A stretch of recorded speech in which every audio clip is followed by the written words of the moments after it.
మెంతులెత్త లేత అది కందకుండా కాపు కాస్తా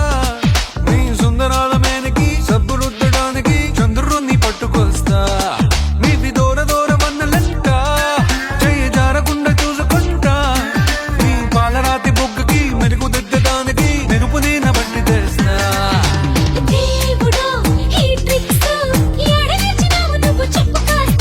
స్కూల్కి వెళ్ళి చదవలేదు